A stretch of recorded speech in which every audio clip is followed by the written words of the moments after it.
नमस्कार दोस्तों, स्वागत है आपका स्टोरीज बाय कंचन में। आज मैं लेके आई हूँ आपके लिए एक नई कहानी जिसका टाइटल है द लास्ट पैसेंजर। तो चलिए शुरू करते। सोचो दोस्तों, रात के 2 बजे हैं। मुंबई का शहर जो दिन भर आवाज़ों से भरा रहता है अब चुप है। सड़कें खाली, सिर्फ स्ट्रीट लाइट्स की पीली रोशनी और हवा की सरसराहट। और इस खामोशी के बीच एक टैक्सी चल रही है, उस टैक्सी ड्राइवर और उसकी एक आखिरी सवारी। ये कहानी है एक ऐसे सफ़र की जो सिर्फ एक राइड नहीं बल्कि एक राज का खुलासा है। एक राज जिसमें जिंदगी और मौत के बीच का फर्क धुंधला हो जाता है। रमेश एक आम टैक्सी ड्राइवर था, लेकिन उसकी जिंदगी आम नहीं थी। छोटी सी फैमिली, माँ और बहन। पिताजी काफ़ी पहले चल बसे थे और घर का बोझ उसके कंधों पर था। रमेश एक मजबूत इंसान था, पर एक डर उसके अंदर बचपन से बसा था।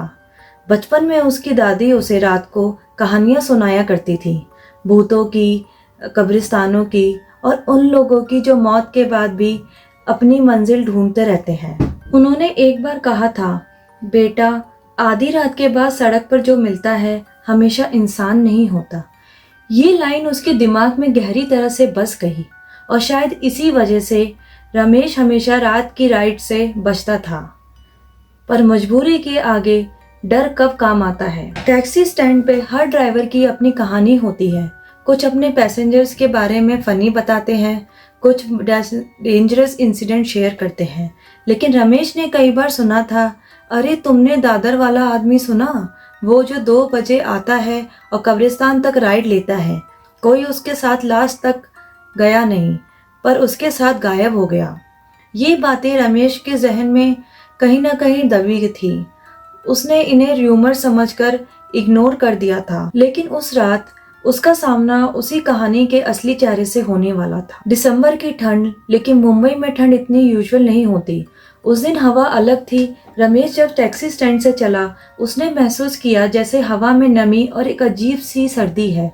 स्ट्रीट लाइट्स बार बार ब्लिंक कर रही थी, जैसे वोल्टेज फ्लक्चुएशंस हो।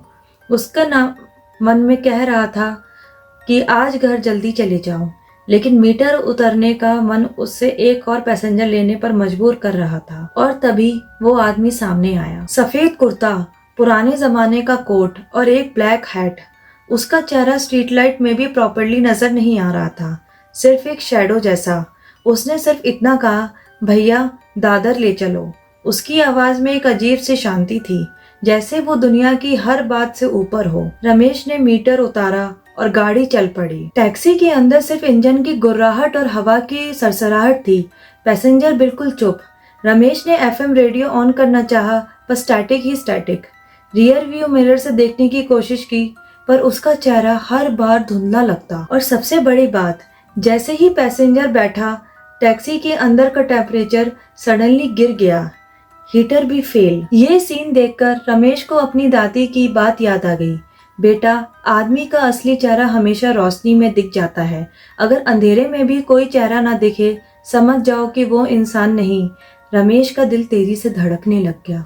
क्या वो पीछे बैठा है इंसान नहीं? रमेश ने डर को कैजुअल बात से छुपाना चाहा, साहब, दादर के किस साइड, मार्केट या स्टेशन?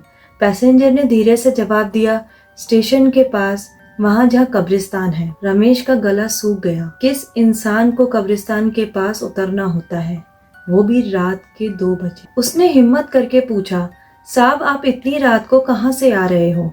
पैसेंजर, मैं अपनी आखिरी सवारी कर रहा हूँ। टैक्सी के अंदर की हवा अब हैवी लग रही थी।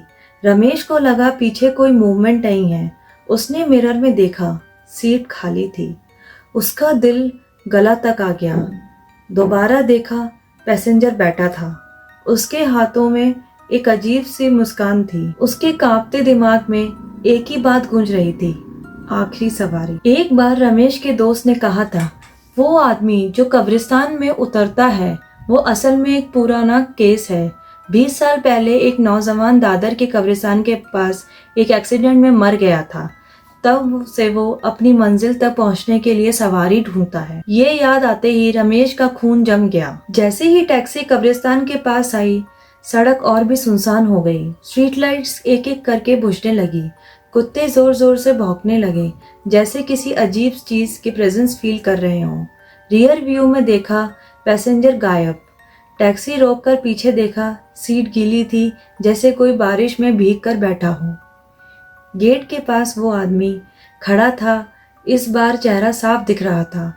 गले में कफन की डोर, आंखें खाली और जो इंसानी नहीं थी। वो धीरे से बोला, शुक्रिया, तुमने मुझे मेरी आखिरी मंजिल तक पहुंचना दिया। तुम मेरी आखिरी सवारी थे।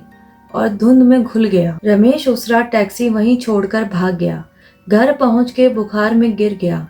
अगले दिन जब सबको बताया, एक सीनियर ड्राइवर ने तस्दीक की, बेटा वो आदमी एक पुराना ड्राइवर ही था, एक्सीडेंट में मरा। तब से वो अपना सफर पूरा करने वापस आता है। रमेश ने उस दिन के बाद रात की ड्यूटी हमेशा के लिए छोड़ दी। दोस्तों, अगर आपको भी रमेश की जगह होते तो क्या करते? क्या उस पैसेंजर को ले जाते? ये रास्ते में ही गाड़ी रोककर भाग जाते? ये थी कहानी द लास्ट पैसेंजर, आखिरी सवारी की। और याद रखिए, हर सवारी इंसान नहीं होती। अगर आपको ये वीडियो पसंद आई है तो लाइक करें, शेयर करें और सब्सक्राइब करें स्टोरीज बाय कंचन को। मिलते हैं नेक्स्ट एपिसोड में एक और नई कहानी के साथ।